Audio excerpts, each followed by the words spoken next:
Hello guys, स्वागत है आप सभी का आपके अपने YouTube चैनल रेहान मैथमेटिक्स पे। एक बार फिर सभी बच्चों का तहे दिल से स्वागत करता हूं मैं रेहान। एक बार फिर हाजिर है आप सभी के बीच एक एनसीईआरटी के नए वीडियो के साथ और करते हैं आज की वीडियो की शुरुआत। चलिए, ज्यादा समय नहीं लेंगे आपका, डायरेक्ट क्वेश्चन की बातें करेंगे। तो हम लोग देखेंगे आज क्या कि दो चर वाले रैखिक समीकरण यानी चैप्टर जो हम लोग 3 पढ़ रहे हैं एनसीईआरटी का, क्लास 10th एनसीईआरटी गणित में, हम लोग उसमें जो है दो मेथड से ऑलरेडी कर चुके हैं क्वेश्चन। जो बच्चे अभी तक नहीं देखे हैं प्लीज उनसे निवेदन है कि आप क्या कीजिए, जाके दो चर वाले रैखिक समीकरण पे क्या कीजिए, आप उस वीडियो को देख सकते हैं। अब प्लेलिस्ट बना हुआ है, उसमें आपको विलोपन विधि और प्रतिस्थापन विधि बेहतरीन तरीके से मैंने सिखा दिया था। तो आज एक और मेथड की बात करेंगे हम लोग। वो मेथड क्या है? वो मेथड है वज्र गुणन विधि। ठीक है, वज्र गुणन विधि, जिसमें हम लोग इंग्लिश में कहते हैं बाय क्रॉस मल्टीप्लिकेशन मेथड। ठीक है, तो करते हैं आज की वीडियो की शुरुआत और इस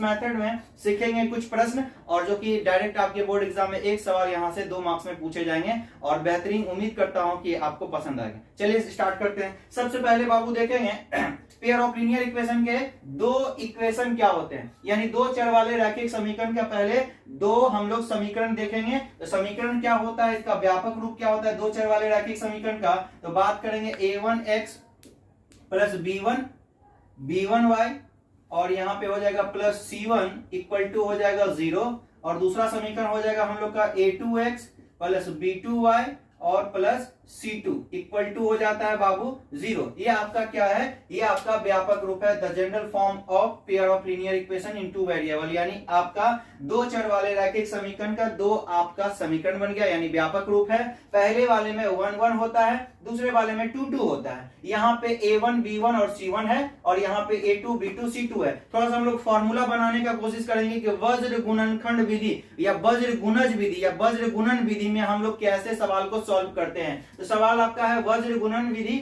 यानी बाय क्रॉस मल्टीप्लिकेशन मेथड से सवाल को कैसे बनाएंगे। तो देखिएगा मुन्ना, इसमें क्या होता है बाबू, x अगर मान लीजिए कि हमको x का मान निकालना है तो सबसे पहले होता क्या है, देखिएगा ध्यान से समझिएगा। x को निकालेंगे तो x का मान लिखेंगे और x को ढक दीजिए। x का मान जिसका मान निकालते हैं उसको ढक देते हैं, x का मान निकाल रहे हैं इसको ढक दीजिए और यहां से इसको मल्टीप्लाई करेंगे। क्रॉस मल्टीप्लिकेशन करना है तो यहाँ पे नंबर से करना है, y z से नहीं करना है। तो इसका नंबर मान लीजिए यहाँ b1 और c2 है, तो हम यहाँ पे लिखेंगे b1 इंटू c2, फॉर्मूला में माइनस होता है।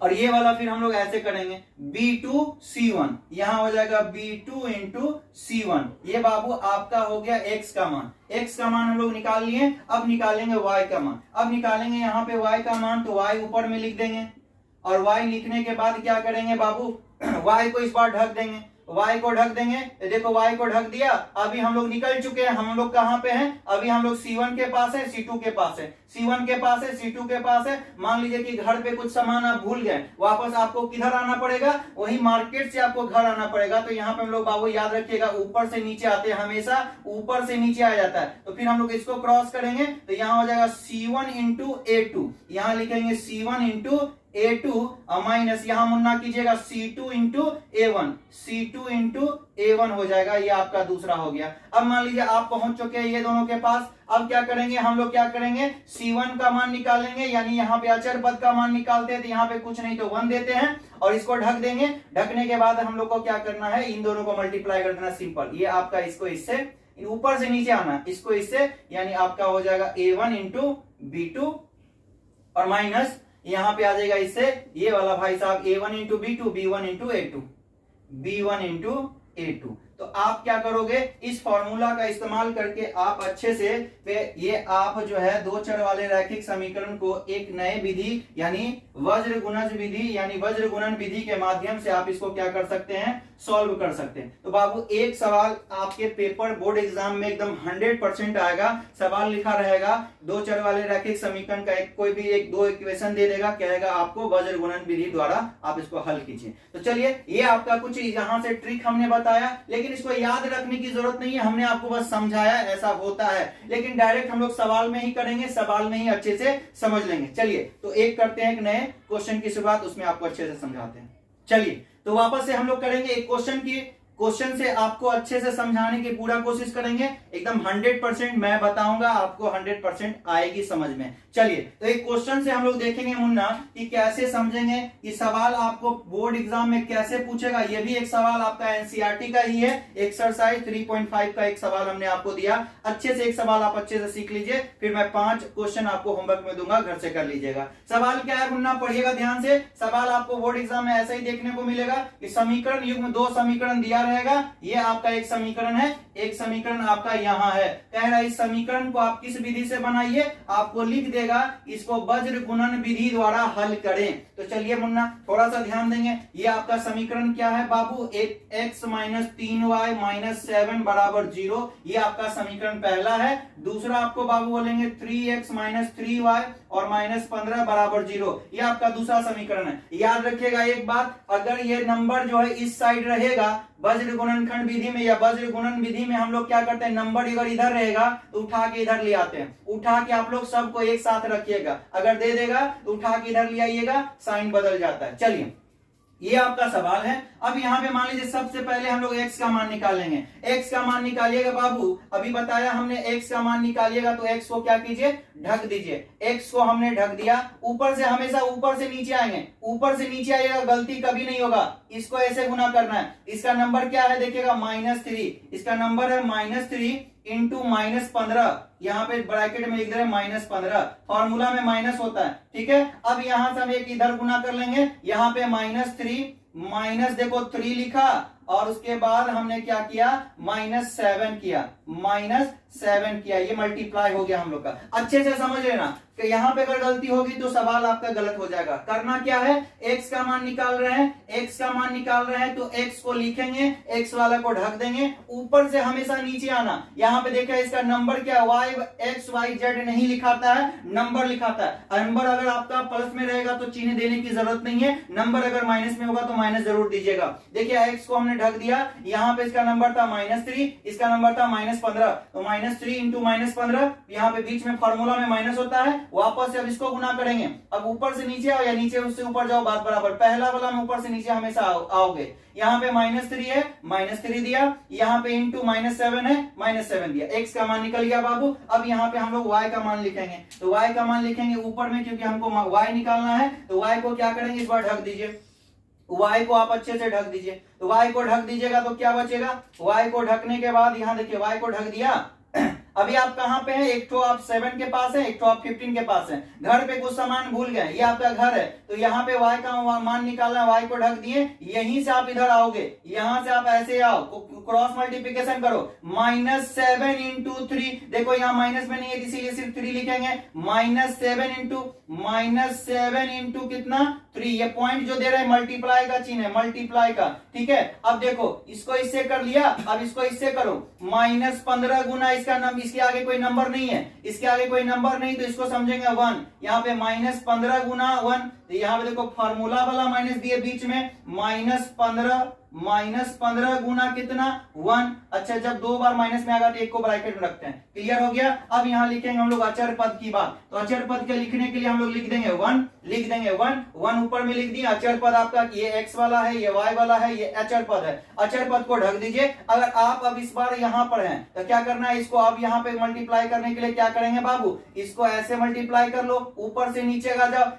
1 को गुना करेंगे 3 से, यहाँ लिखोगे क्या 1 इंटू कितना -3, फिर माइनस फार्मूला वाला, फिर इसके बाद इसको मल्टीप्लाई कर लो, 3 गुना -3, 3 गुना -3 हो गया। अब देखो ये आपका काम खत्म। बस पहली बार में आपको ये मान रखने में थोड़ा सा तकलीफ होगा, मान जब आप पुट कर लोगे तो आपका काम खत्म हो जाएगा। बस मान ही निकालना मेन टेंशन है पहला। अब यहां से देखो इजी से बनेगा पहला स्टेप, देखो x ऊपर में देखो, यहाँ माइनस, यहाँ माइनस, माइनस प्लस हो जाएगा। 15 को 3 से मल्टीप्लाई करोगे, 15 दिया 45। यहाँ देखिएगा minus minus plus, plus minus minus, यानी 3 बार माइनस है, तो देखो माइनस माइनस प्लस, अब प्लस यहाँ माइनस माइनस, या सिंपल ये माइनस को रहने दो और ये दोनों को मल्टीप्लाई कर लो, माइनस माइनस प्लस 7 या 21 आ जाएगा बाबू। अगला देखो यहाँ पे क्या, यहाँ पे बात करते हैं ऊपर में y, यहाँ पे देखिएगा ये आपका 3 प्लस में 7 माइनस में 7 या 21 हो जाएगा, माइनस में 21। यहाँ पे देखिएगा ध्यान से माइनस माइनस 2 ही बार है, माइनस माइनस प्लस हो जाएगा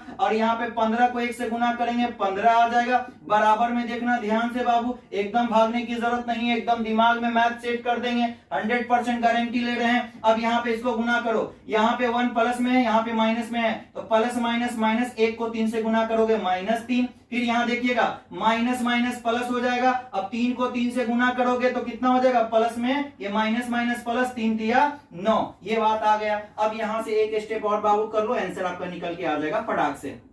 x बटा में यहाँ x हो गया 45 में से 21 जाएगा, कितना बचेगा 45 में से 21 गया, बचा 24। अब यहाँ पे ध्यान दीजिएगा, यहाँ y, यहाँ पे देखो 21 में से -21 है, प्लस 15 बउआ, माइनस प्लस होता है, माइनस प्लस माइनस होता है, जानते हो ना, माइनस प्लस माइनस होता है। तो बड़ा वाला से छोटा वाला को घटा दो तो माइनस में 6 बचेगा, चिन्ह वही पड़ता है जो बड़ा रहता है।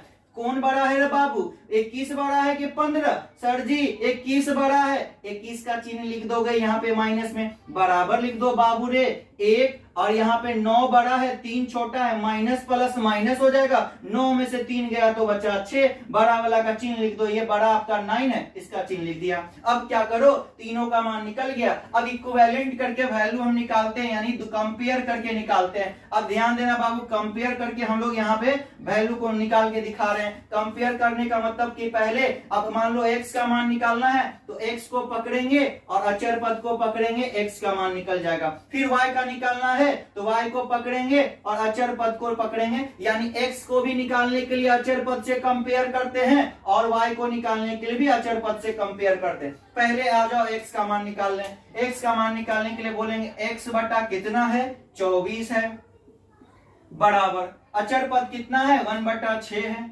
क्रॉस करो, नीचे से नीचे काट दो, नीचे से नीचे कट जाता है बाबू, 6 कम 6, 6 चौके 24, ये 4 बार में कट गया, नहीं कटेगा तो क्रॉस मल्टीप्लिकेशन भी करके काट सकते हो। तो देखो x बटा कितना आया, यहाँ आ गया x बटा 4, बराबर में 1 बटा 1, कोना कोनी गुना करो, इसको इससे करोगे 1 गुना x तो x आएगा और इसको इससे करोगे तो 4 आएगा। बाबू रे x का मान निकल के आ गया कितना सर जी 4। अब आ जाओ, एक मान तो निकाल लिए हम लोग, एक मान यहां से देख रहे हैं वो निकल गया, दूसरा मान यहाँ पे निकाल के दे रहे हैं। अब हम लोग y का निकालेंगे तो y वाला को पकड़ो और अचर पद को पकड़ो, दोनों को कंपेयर कर दो। देखो यहीं पे निकाल के दिखा दे रहे हैं, y बराबर y बटा में -6 बराबर में 1 बटा 6। अब नीचे से नीचे काटोगे तो बाबू 6 से 6 कट गया गुरुजी, तो यहाँ पे एक बार में कट गया तो 1 बचा, कोना कोनी गुना कर लो भाई, कोना कोनी गुना करोगे यहाँ कुछ नहीं तो 1, 1 को y से करोगे तो y आएगा,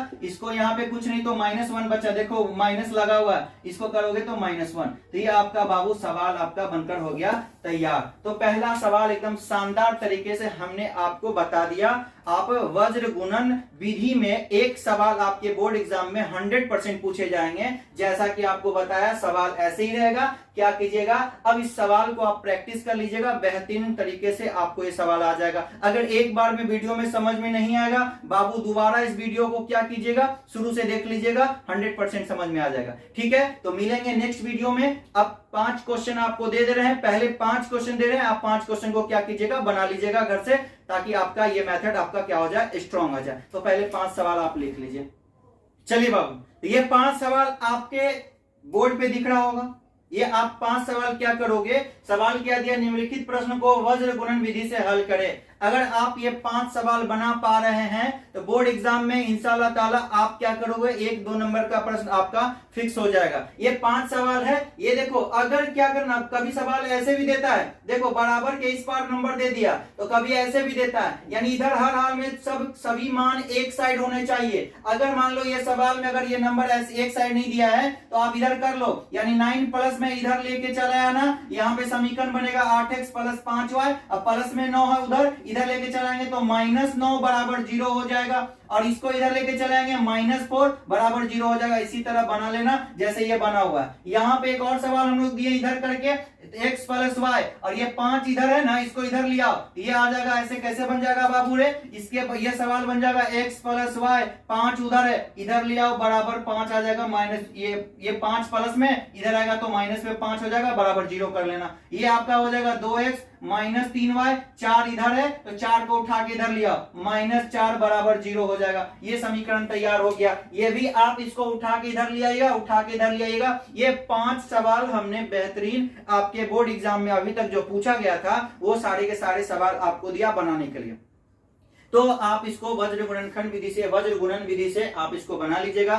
तो आज के क्लास में इतना ही। बताइएगा मेरा वीडियो कैसा लगा, आपको पसंद आया नहीं। अगर इस चैनल पे मेरे छोटे भाई और बहन अगर इस चैनल पे आप नहीं हैं तो प्लीज चैनल को सब्सक्राइब कीजिए और लाइक कीजिए, और अपने जो भी अगर कोई बड़े भाई हैं तो अपने छोटे बहन और भाइयों में ये वीडियो जरूर शेयर कीजिए, क्योंकि आपके एक हेल्प से उन लोग की पढ़ाई हो जाएगी। क्योंकि बहुत सारे ऐसे बच्चे हैं जो कोचिंग नहीं जा पाते हैं पैसे के कारण, वो घर पे अच्छे से पढ़ पाएगी। और मेरा एक प्रयास है कि हम अपने छोटे भाई बहन को बिल्कुल फ्री में पूरा एनसीईआरटी क्लास 10th का मैथ एकदम ऐसे पढ़ाएं बेहतरीन तरीके से, वो मेरा वीडियो करके जाए तो 100% बोर्ड क्वेश्चन में, बोर्ड के इम्तिहान में उसका क्वेश्चन लड़े और 100% वो स्कोर करके आए। मैं क्लास 9, 10th, 11th, 12th सारे पढ़ाने वाला हूं, बस आपका सपोर्ट और आपका प्यार चाहिए। चलिए मिलेंगे नेक्स्ट वीडियो में, वापस से हमारी मुलाकात होगी। आज के इतना ही। थैंक यू सो मच आप सभी का।